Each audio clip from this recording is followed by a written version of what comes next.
Kapag ka nagaganyan sa sir, dati ganyan din reaction niya. Wala, hindi pa siya ganyan, ginagamot, sir. nag-aano na agad. Nag-video din ako niyan, sir. Nag-aano na siya agad kahit Oo. wala pa reaction. Okay. Lalo na nung Martes. Nung Martes nagkuhan kami. Nung Biyernes nagsimba kami. Doon, Doon sa simbahan. sinasaniban siya. Oo. Kaya pagdating dito, parang ano, natin. Pikit, pikit, pikit.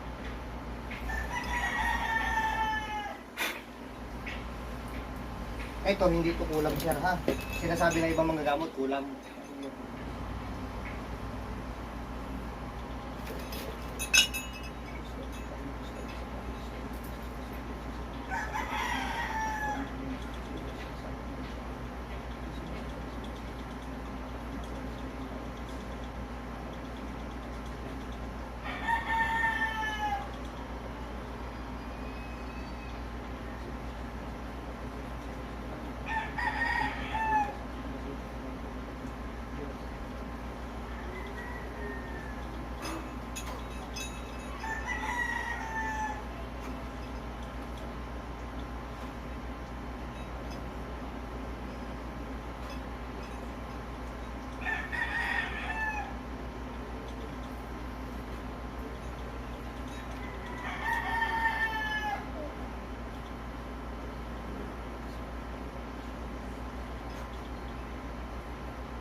Pangalan mo?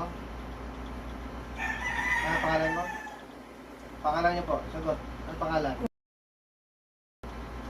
Yan ang lagi niya binabanggit. Kapag ka, ano,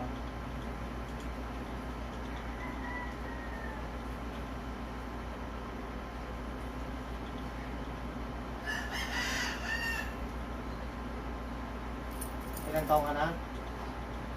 Ilang taon? Ilang taon ka na? Tanda na ako. Ilang taon na? 69. 69.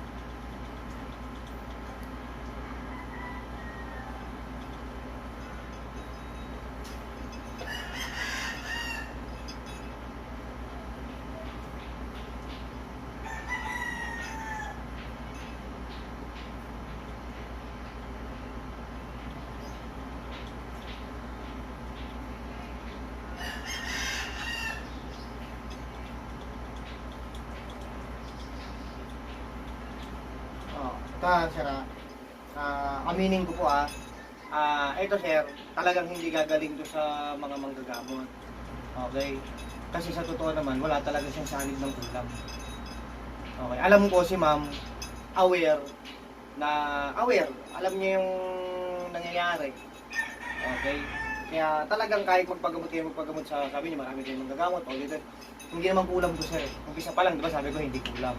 So, ewan ko si ma'am, kausapin ko ng mabuti, maayos, siguro baka ano si ma'am, baka sakaling, baka may galit siya sa taong yon. Tapos, sinasabi niya, nakukulam siya nun. No? Pero actually, napapasukan siya ng negative and mga bad spirits. Ang ibig sabihin nun, hindi siya sinasaniban na, inuudyukan siya na Oh, sir, parang ganun nga minsan. di ba sir, ikaw, nakapapansin mo, kasama mo yan sir di ba? So, ako naman, i-blurred ko na lang to, syempre, bilang ayoko kasi mapahiya si ma'am, di ba? Kasi, ako naman, kaya umpisa pa lang, di ba sir, sabi ko, sir, ano to, hindi ang kulam.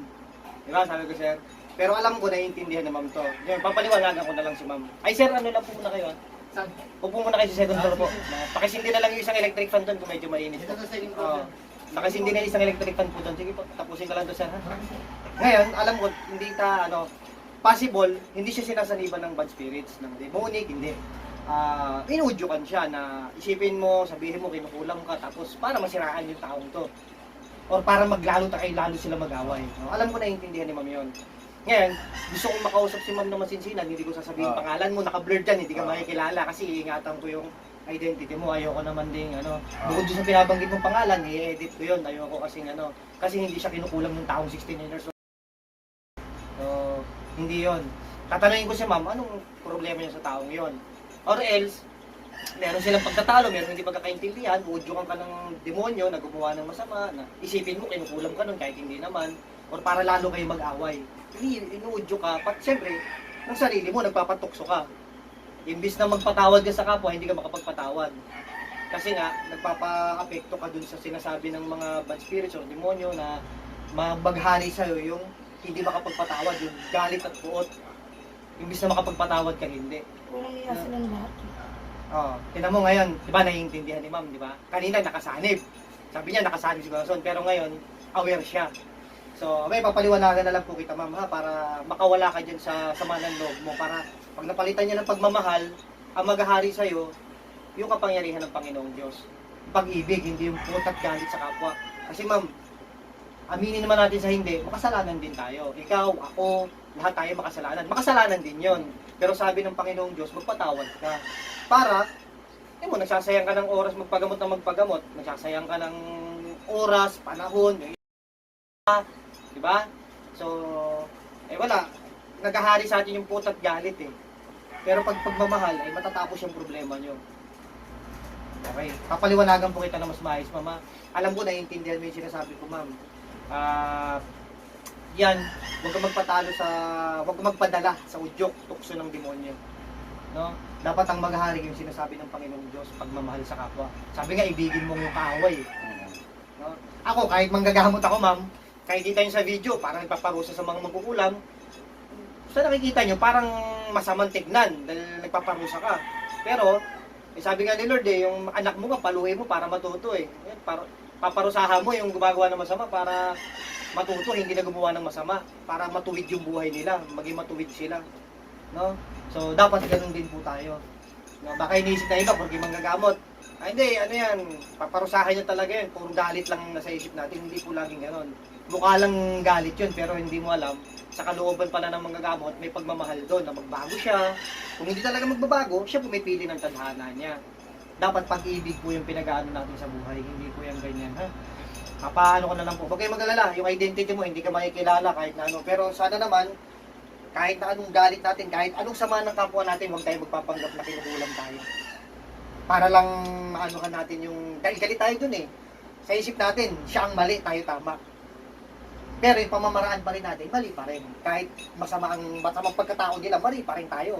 Bakit natin pinatulan yung mali nila? Hindi maitutuwid ng mali, yung isa pang mali. No? Ilalagay natin lagi sa, sa itutuwid natin yung mga bagay-bagay. No? Hindi man tayo perfectong tao, pero sabi nga ni Lord, God is love. No? Ang pagmamahal, yun ang makakapagpatuwid sa lahat ng bagay po. So, ngayon mama, basta paghariin natin yung Panginoong Diyos po sa buhay natin, ha? Para hindi na kaya nagsasayang ng oras, hindi talaga gagaling sa manggagamot. No? Actually nga, nakikita ko ma'am, hindi naman sa pag-aano sa katawan ni ma'am, pero physically fit naman. Ang problem ni ma'am, syempre, yung stress. May stress ka talaga dahil may hindi ka kasundong tao, pero hindi yung kulam, hindi rin nauudyok tayo ng masama, pero hindi ibig sabihin nun, sinasaniban din siya ng demonyo bad spirit, hindi po. Alam ko po kasi ang taong nasasaniban talaga, tsaka sa hindi. Siyempre, No? kayo mga